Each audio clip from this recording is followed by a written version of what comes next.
किसी भी मुआशरे में अगर हया को कायम रखना है और मुआशरे को पाकीज़ा रखना है तो एक से जायद शादियां नागजीर हो जाती हैं, क्योंकि अगर एक से जायद निकाह नहीं होते तो लोग एक से जायद गर्लफ्रेंड्स बना लेते, मुआशरे में बेहयाई आम हो जाती है और उसका अल्टीमेटली गलत नतीजा खवातीन को भुगतना पड़ता है। मसलन कैसे? क्या आप आज के दौर की खवातीन या बच्चियों के बारे में बता सकते हैं कि सिर्फ पाकिस्तान में, चलें सिर्फ लाहौर में, कितनी लड़कियां होंगी जिनकी गलत दोस्तियां होंगी? तादाद काउंट की जा सकती है, काउंटलेस।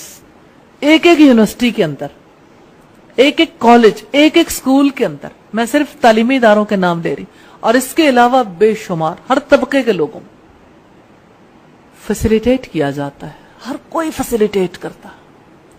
और आपको हैरत होगी, फैसिलिटेशन भी अजीब है, यानी बड़ी ऑब्वियस है बहुत सारी चीजें, लेकिन लोग इस तरफ तवज्जो नहीं करते। जैसे मोबाइल कंपनीज फैसिलिटेट करती है, मैसेजिंग करनी है 10,000 मैसेज कर लो, इतने नॉमिनल रेट्स पे कि हर कोई करे, सारी रात बात कर लो।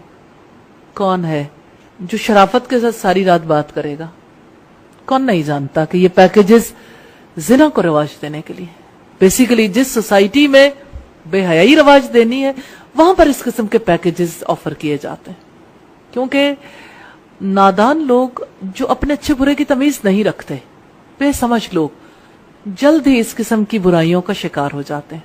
फिर आप देखिए कि कितनी चीजें, फैसिलिटेशन कितनी है। आपने कभी देखा एक गुब्बारे वाला भी फैसिलिटेट करता है? जब बेहयाई का, बदकारी का दिन मनाया जाता है 14 फरवरी को, सुर्ख गुब्बारे जो बेचता है वो फैसिलिटेट नहीं करता, इस काम में वो भी बराबर का शरीक है। जिन होटल्स को सजाया जाता है वो मुझे ये बताइए कि किस मकसद के लिए सजता? बदकारी के लिए नहीं सजता।